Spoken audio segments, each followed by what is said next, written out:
തിരുവനന്തപുരത്തെ കാര്യം കേൾക്കണമെങ്കിൽ Kazhivoor മൂലക്കുര LP school കെട്ടിടത്തിന്റെ മേൽക്കൂര കാറ്റിൽ പറക്കാതെ ഇരിക്കാൻ കയറുകൊണ്ട് കെട്ടിവെച്ചിരിക്കുന്നു. മേൽക്കൂരയ്ക്ക് മുകളിലേക്ക് ഒട്ടേറെ മരങ്ങളും ചാഞ്ഞു നിൽക്കുകയാണ്.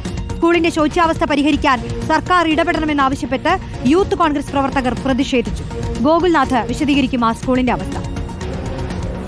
തിരുവനന്തപുരം മൂലക്കര കഴിവൂർ LPS സ്കൂളിന്റെ ശോച്യാവസ്ഥയാണ് നമ്മളിപ്പോൾ കണ്ടുകൊണ്ടിരിക്കുന്നത്. എന്തായാലും ഈ സ്കൂളിന്റെ മുകൾ ഭാഗമൊക്കെ പലപ്പോഴായി കാറ്റിൽ പറന്നു പോകുന്ന ഒരു സാഹചര്യം ഉണ്ടായിരുന്നു. കഴിഞ്ഞ ദിവസം ഇത്തരത്തിൽ കാറ്റിൽ പറന്നു പോയതുകൊണ്ട് തന്നെയാണ് ഈ മുകൾ ഭാഗം, അതായത് ഈ ഷീറ്റ് ഇട്ട ഭാഗത്തിനൊക്കെ കയർ കൊണ്ട് കെട്ടി അതിനുള്ളിൽ പ്ലാസ്റ്റിക് ബോട്ടിലൊക്കെ നിറച്ചുകൊണ്ട് സ്കൂൾ ജീവനക്കാർ തന്നെ മുന്നിട്ടിറങ്ങുകയും ചെയ്തത്. അത് മാത്രമല്ല, സ്കൂളിന്റെ ചുറ്റുമതിലുമൊക്കെ ഇടിഞ്ഞു പൊളിഞ്ഞ് വീഴാറായ ഒരു സാഹചര്യം കൂടി ഉണ്ട് എന്നുള്ളതാണ്. മാത്രമല്ല, സ്കൂളിലെ ബെഞ്ചും ഡെസ്കും ഒക്കെ മഴ നനയുന്ന ഒരു സാഹചര്യത്തിൽ തന്നെയാണ് കാര്യങ്ങളുള്ളത്. നമ്മൾ ഈ കാണുന്ന ഈ ഷീറ്റിന് മുകളിലേക്ക് ചക്ക വീണുകൂടി വിദ്യാർത്ഥികൾക്ക് ബുദ്ധിമുട്ടുണ്ടായിട്ടുണ്ട്.